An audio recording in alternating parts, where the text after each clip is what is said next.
interesting how your journey started there, because I think that is the first thing we see as parents. And a lot of parents will push through that and say, I just want to teach my child.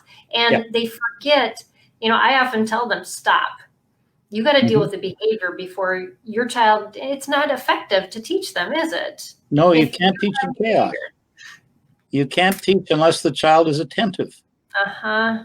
And, you can waste a lot of time doing all the wrong things. Mm-hmm.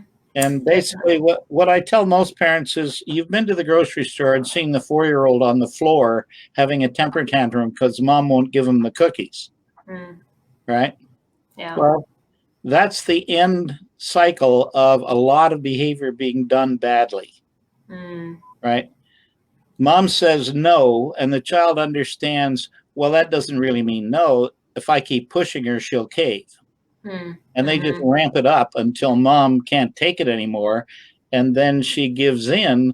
But the problem is she's given in at a higher level than before, and now it's going to be even worse to deal with. Right. So consistency is king in raising children. Those of us who are parents know that. Rarely do we get it, right much of the time. I know. Yes. We learn as we go. You do the best you can. But the thing is, you have to learn how to distinguish between appropriate and inappropriate behavior. And you have to learn to pay attention to the appropriate behavior and not pay attention to the inappropriate behavior. And the problem is, negative reinforcement, as it's called, works faster than positive reinforcement. Well, mom says, if you do that one more time, you're going to your room. Well, as opposed to, I really like the way you did that again today. Over time, the positive reinforcement will build a good, healthy, strengthened behavior. But you can shut behavior down with punishment in a hurry. And that's quick and easy. And mom's got 37 things to do today. Right. And so does dad.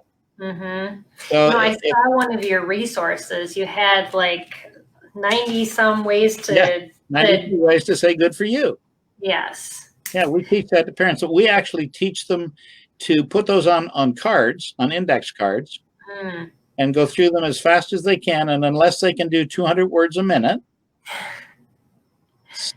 flipping those cards, or 50 cards, whichever comes first, then they don't have a wide enough repertoire to be able to reinforce a child in many different ways for the behaviors they're getting. It's a behavior most parents have to build before they can use it.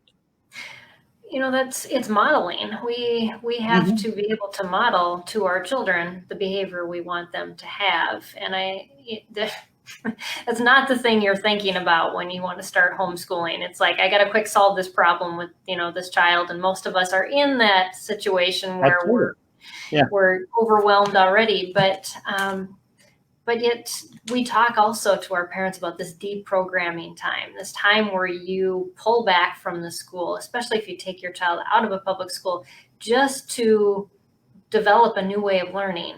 Yes. And I think new relationship. Yes, the relationship is so important. And that really goes back to, this behavioral analysis you're talking about too. If the relationship isn't there. Well, you have to build that relationship, and you build it on the basis of praise and feedback and sometimes criticism, but gently so. Right, in love, definitely. Yeah. And the child, and it has to be consistent. If you are inconsistent with the child, they'll play that inconsistency all day long. And they will win and you will lose. Until they get to be about 16 and their whole world comes crashing down on them because they don't have any core values or core behaviors or strengthened, analysis or abilities to deal with situations. And that's really hard. Yeah. Well, and two, I've realized this. Everybody always said, watch out for those teenage years. They're awful. And yet, because we homeschooled and we worked on those relationships when they were younger, I loved my teenagers. Yeah. Again, you're there in the trenches day after day after day, and it's us against the world. And, it's a different relationship than putting them on the bus. Right. So yeah, that's another thing. Homeschoolers get knocked for a lot of different things, and I just don't get it. I mean, people tell me, well, you know, the kids are socially misfit. Well, I'm afraid not.